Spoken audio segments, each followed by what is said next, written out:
우리는 오늘부터 데살로니가 전서를 살펴보게 되었는데요.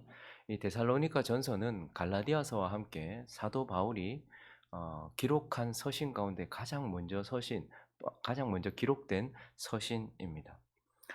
이 데살로니가라는 도시는 그 위대한 알렉산더, 그 유명한 알렉산더 대왕의 장교였고, 그리고 마게도냐 왕이었던 카산더라는 사람이 알렉산더 왕의 누이이면서 동시에 자기의 아내였던 테살로니케라는 자기 아내의 이름을 본따서 설립한 도시가 바로 데살로니가라는 도시입니다.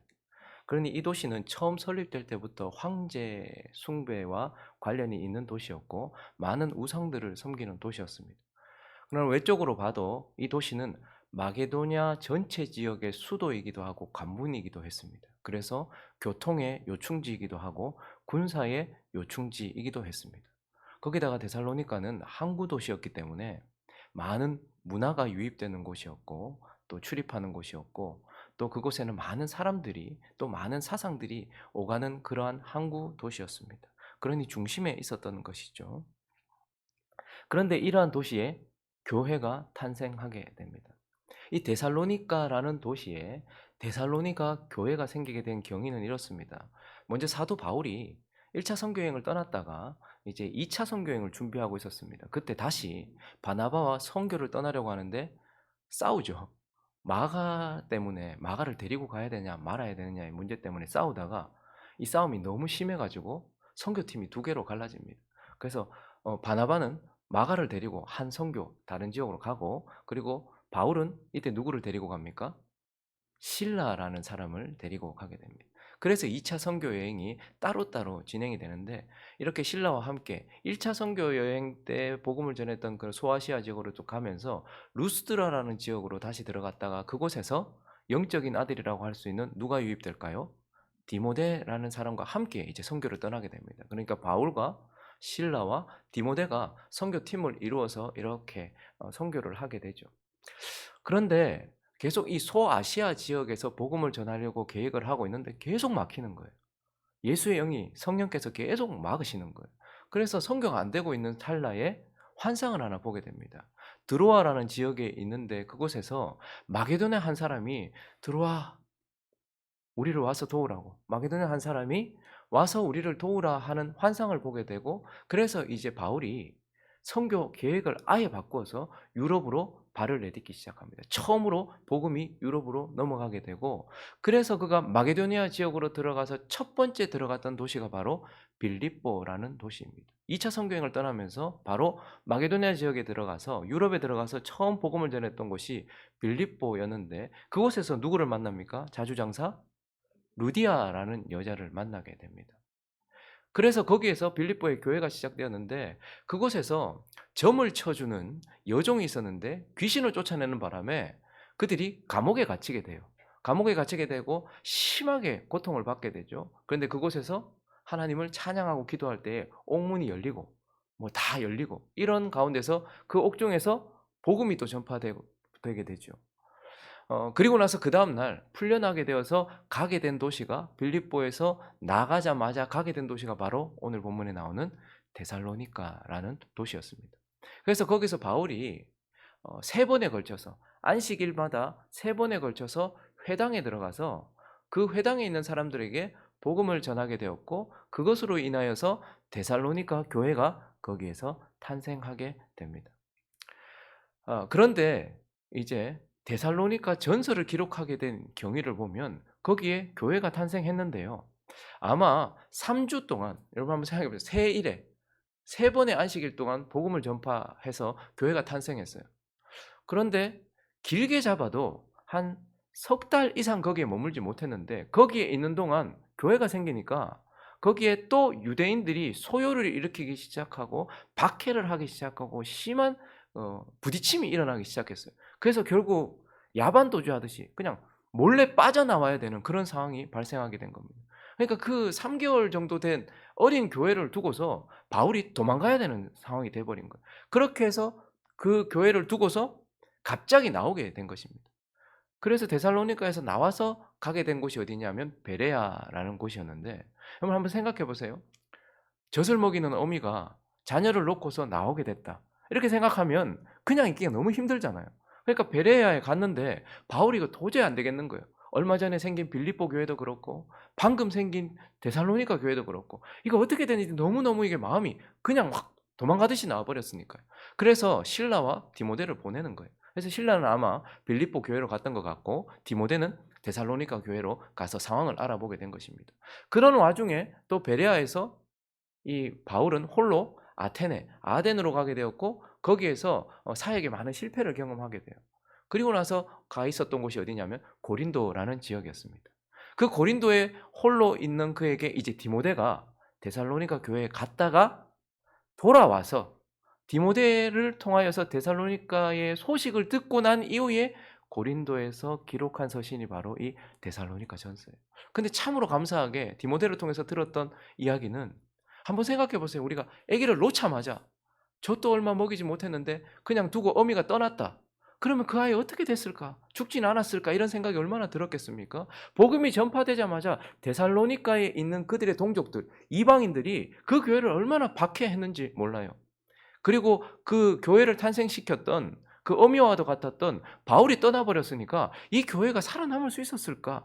그런 걱정이 되었을지도 모르는데 오늘 본문을 통해서도 보는 것처럼 이 교회가 너무 아름답게 설립이 되고 그 가운데서 자리를 잡고 박해 가운데서도 믿음을 지키고 있는 건강한 교회로 지금 그 자리에 자리매김하고 있다라는 것을 듣게 되면서 바울이 그들에게 이제 이 서신을 기록한 것이죠.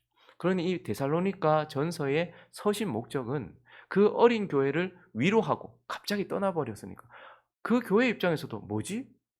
마치 버림받은 자식처럼 생각 들었을지도 몰라요.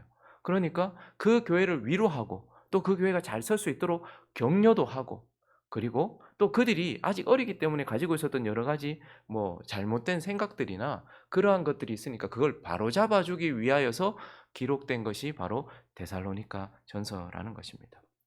그래서 우리는 오늘부터 이 데살로니가 전서를 살펴보려고 하는데 먼저 우리가 오늘 읽었던 1장을 통해서 사실 우리는 부끄럽다는 생각을 하게 됩니다. 왜냐하면 이 교회는 바울이 3번의 안식일 동안 전했던 복음을 통해서 설립되었고 채 3개월도 함께 있지 못했던 어린 교회임에도 불구하고 모범적인 교회가 되어 있고 아주 건강한 교회가 되어 있고 하나님의 이름을 영화롭게 하는 교회가 되어 있는 것을 보면서 모든 대부분의 교회들이 야, 이 어린 교회를 보면서 참 우리가 본받아야 될 교회다라고 생각이 들게 하기 때문에 참 부끄럽게 하는 교회입니다.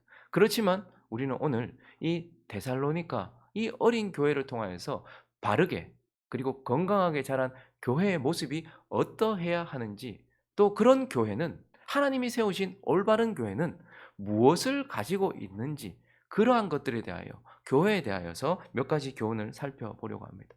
하나님이 설립하셔서 하나님이 보시기에 좋다라고 할 수 있는 교회는 무엇을 가지고 있는가? 그 첫 번째는 택하심이 있다라는 것입니다. 하나님이 세우신 교회 안에는 택하심이 있다라는 것을 우리에게 가르쳐 주고 있습니다. 4절을 한번 읽어볼까요? 4절 있습니다. 시작. 하나님의 사랑하심을 받은 형제들아 너희를 택하심을 아노라. 교회는 어떻게 설립될까요? 사람들이 의기투합하여서 설립되는 것일까요? 그렇지 않다라고 말합니다. 교회의 기원을 역사 속을 넘어서 저 창세 전까지 가지고 가면서 이 교회가 바른 교회라고 한다면 그곳은 하나님이 창세 전에 택하신 자들의 모임이고 그래서 여기에서는요. 교회란 하나님이 창세 전에 택하신 내가 있는 거예요. 그런데 또 하나 중요한 것은 4절을 보면 형제들아라고 말하면서 누구를 택하심을 안다고 말합니까? 너희를이라고 말해요.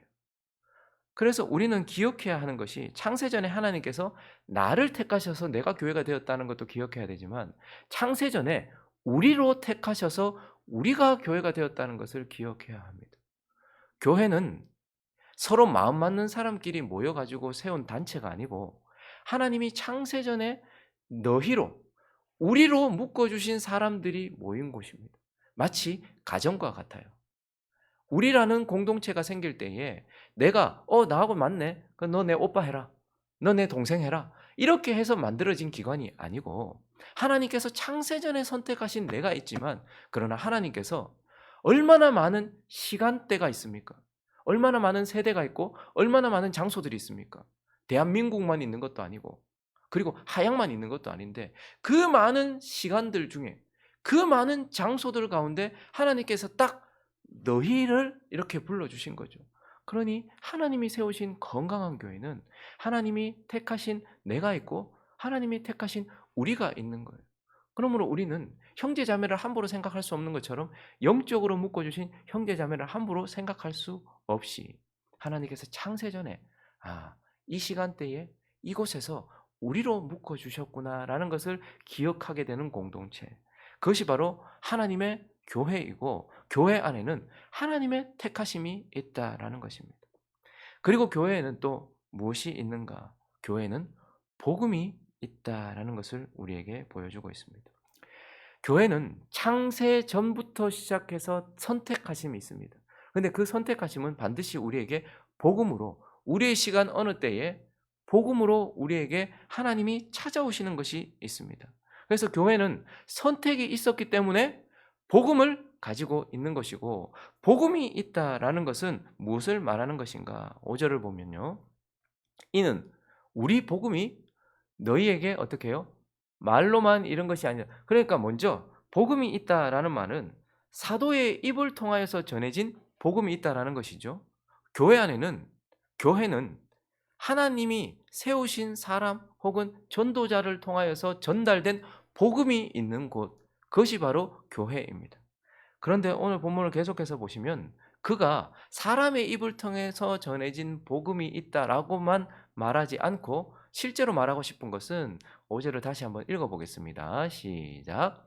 이는 우리 복음이 너희에게 말로만 이른 것이 아니라 또한 능력과 성령과 큰 확신으로 된 것임이니라. 우리가 너희 가운데서 너희를 위하여 어떤 사람이 된 것은 너희가 아는 바와 같으니라.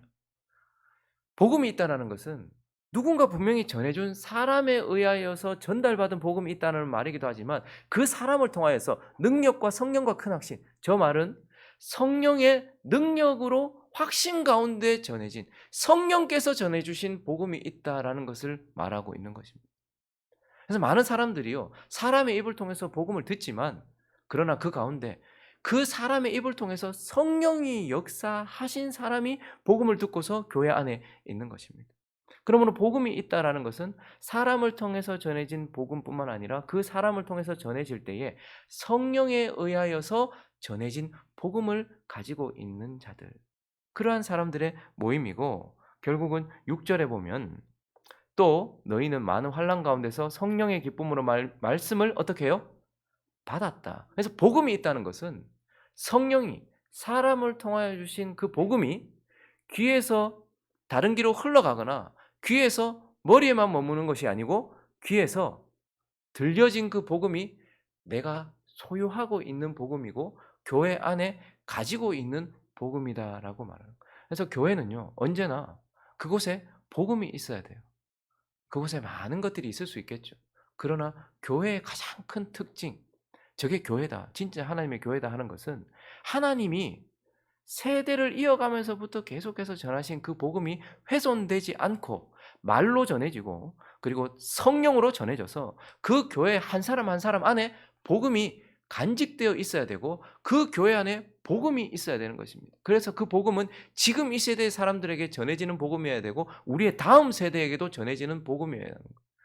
그래서 중요한 것은 하나님께서 세우신 교회에는 창세전에 선택하신 선택 때문에 그 선택받은 자들에게 주어지는 복음이 그대로 보존되어 있다라는 것을 우리는 보게 되는 것입니다. 그리고 오늘 본문을 통해서 가장 중요한 것, 하나님이 선택하신 교회, 하나님께서 세우신 교회, 건강한 교회는 무엇이 있는가? 바로 생명이 있다라는 것. 교회는 하나님의 선택으로 인하여서 복음이 전파됩니다. 그런데 그 복음에 의하여서 그 교회는요, 생명이 있어야 됩니다. 생명이 있다는 것은 무엇일까요? 오늘 3절이 교회가 진짜 가지고 있는 생명, 살아있는 것 같은데 죽은 교회들이 많아요. 막 활기찬 것 같은데 사실은 그 교회는 죽은 교회들이 많아요. 그런데 진짜 살아있는 교회 안에 무엇이 있으면 저 교회는 살아있다라고 말하는가? 3절을 읽어보겠습니다. 시작. 너희의 믿음의 역사와 사랑의 수고와 우리 주 예수 그리스도에 대한 소망의 인내를 우리 하나님 아버지 앞에서 끊임없이 기억함이니. 선택은 하나님의 선택하심은 복음을 가져다 주고 복음은 우리에게 생명을 가져다 주는데 생명은 무엇을 가지고 있어야 생명이냐면 믿음. 그리고 또 하나는요. 사랑. 그리고 또 하나는요. 소망. 이 세 가지가 그들 가운데 있을 때, 그 교회 가운데 있을 때 그 교회는 생명이 있다라고 말하는 거예요. 생명이 있다라고 말하려고 한다면 반드시 이 세 가지가 있어야 하는 거예요. 믿음, 사랑, 소망. 이것이 있는 것이 생명이 있다라는 것입니다. 자, 그런데 또 여기서 믿음, 사랑, 소망으로만 표현하지 않고 생명이 있다는 것을 또 다르게 표현하고 있어요. 3절을 다시 보시면요. 생명이 있다는 것은 믿음의 뭐? 역사. 저기서는 역사라고 우리말로 번역했는데 행위입니다. 행함, 행위. 그러니까 저 교회가 살아있다라고 한다면 믿음에 의하여서 행함이 있어야 된다는 것이고 그리고 또 하나 뭐가 있어야 됩니까? 수고. 네, 사랑에 의한 수고가 있어야 된다라고 말하고 있고 또 하나가 뭐가 있습니까? 인내. 근데 그냥 인내가 아니고 소망에 의한 인내가 있다라고 말해요. 사실 믿음과 사랑과 소망은 우리 눈에 보이는 게 아닙니다. 그런데 우리 눈에는 무엇으로 그 믿음과 소망과 사랑이 보여집니까? 역사와 수고와 인내를 통해서 보여지고 그래서 이 교회가 생명이 있다라고 한다면 그 교회는 믿음으로 인한 행위가 있어야 되고 사랑으로 인한 수고가 있어야 되고 소망으로 인한 인내가 있어야 되는 거예요. 그래서 오늘 이 1장에 보면 이 데살로니가 교회 안에 믿음으로 인한 행위가 있었다는 것을 보게 되는데 9절을 읽어볼까요? 9절 읽습니다. 9절 시작.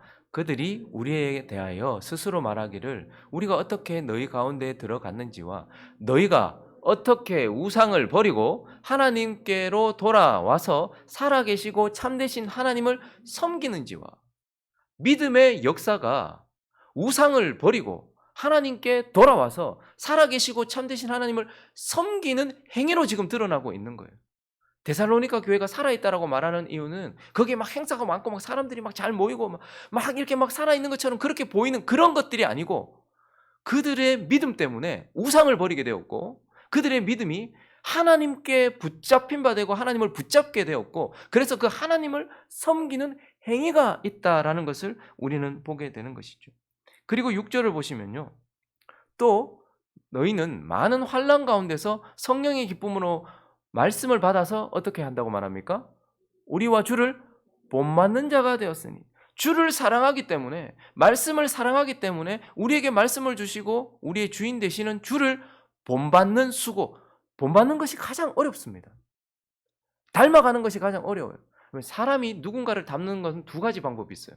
하나는 부모와 자식이 닮는 것처럼 그냥 그 부모의 DNA가 그대로 있기 때문에 자연스럽게 닮는 거예요. 그렇죠? 우리는 부모를 닮으려고 노력하는 게 아니고 부모의 DNA가 우리 속에 있기 때문에 자연스럽게 닮아가요. 근데 또 하나 사람이 닮는 게 있습니다. 그건 뭐죠? 옆에 있는 사람을 사랑함으로 영향을 받음으로써. 그래서 부부가요. 여러분들 이 말을 좋아할지 모르겠지만 여기 지금 부부들이 많이 앉아 계시잖아요. 근데 두 분이 닮았어요. 기분 나빠하실 수도 있습니다. 우리가 부모를 닮는 것은 자연스러워요. 근데 부부가 닮는 것은 서로에게 영향을 주고 함께 했기 때문이에요. 근데 지금 우리가 그리스도를 닮는다 하는 것은 하나님을 닮아갈 수 있는 것은 그분이 그분의 성령을 우리에게 주셨기 때문에 이건 자연스러운 현상이기도 해요. 그러나 우리가 그리스도를 닮는다는 것은 우리의 신랑 되신 그리스도와 계속 관계를 맺는 자가 그리스도를 닮아가요. 이건 엄청난 수고예요. 그런데 그들이 지금 사랑에 의한 수고로 그리스도를 닮아가고 있다라고 말하고 있어요. 그리고 8절도 보시면요. 주의 말씀이 너희에게로부터 마게도냐 아가야에 들렸다라는 말은 주의 말씀이 사도가 그들에게 말씀을 전했어요. 근데 그들에게 전해진 말씀이 그들로부터 시작해서 마게도냐 아가야 지역까지 넘어가서 지금 전파되고 있다는 것은 그들이 지금 뭘 하고 있다는 거예요 또? 말씀을 전하고 있다는 거예요. 말로만 전하는 것이 아니고 삶으로 전하고 있다는 것이겠죠. 삶과 말씀으로. 그러니까 그들은 지금 주님을 사랑해서 주님을 닮아가는 수고, 주님을 사랑해서 주의 복음을 전하는 수고를 그들이 하고 있기 때문에 살아있는 것입니다. 오늘 본문 마지막 10절은 또 이렇게 말씀하고 있는데 10절도 읽어볼까요? 시작. 또 죽은 자들 가운데서 다시 살리신 그의 아들이 하늘로부터 강림하실 것을 너희가 어떻게 기다리는지를 말하니. 이건 뭐죠? 그들이 소망 가운데 뭘 인내하고 있대요. 근데 뭘 인내하고 있다는 거예요? 부활하신 주님이, 하늘에 계신 주님이 다시 올 것을 소망하면서 뭐 하고 있는 거예요? 기다리고 있는 거예요. 인내하고 있는 것이죠.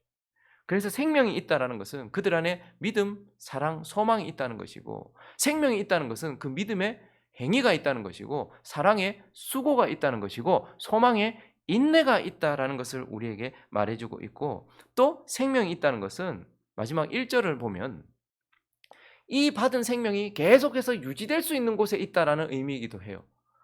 오늘 바울과 실로아노와 디모데는 하나님 아버지와 주 예수 그리스도 안에 있는 데살로니가인의 어디에 편지를 했습니까? 교회. 그들은 그들 속에 생명을 가지고 있었고 이 생명이 계속해서 발현될 수 있는 곳, 그곳 교회 안에 있었다라고 말하고 있어요. 그래서 교회 안에 있었기 때문에 그들이 생명을 계속 유지할 수 있었어요.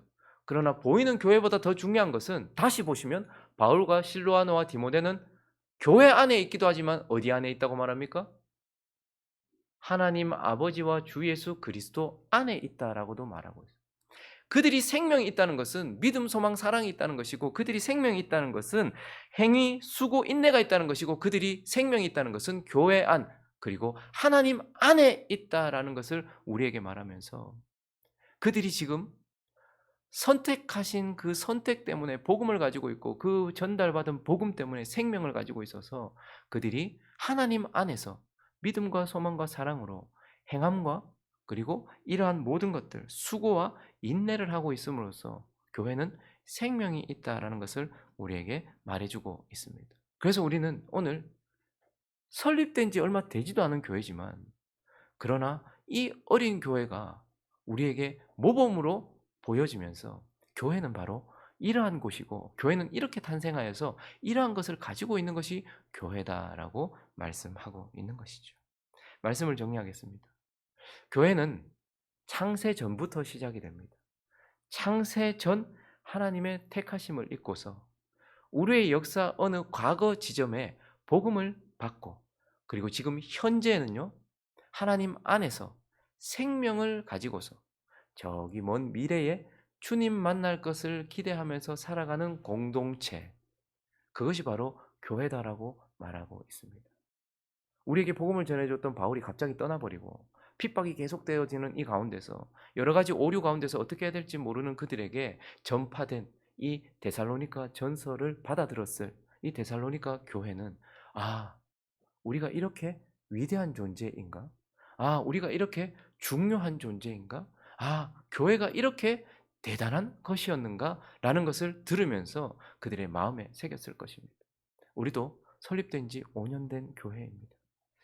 이 교회를 향해서 하나님께서 교회가 무엇인가? 하나님께서 세우신 교회는 어떤 교회인가? 무엇을 가지고 있는가라는 것을 들으면서 행복한 우리 교회도 얼마나 소중한 것인지, 그리고 우리 교회에는 무엇이 있는지를 확인하면서 하나님께서 기뻐하시는 교회라는 것을 기억하고 하나님께서 기뻐하시는 교회가 되어지도록 사역하고 헌신하는 저와 여러분 되시기를 예수 그리스도 이름으로 축원합니다.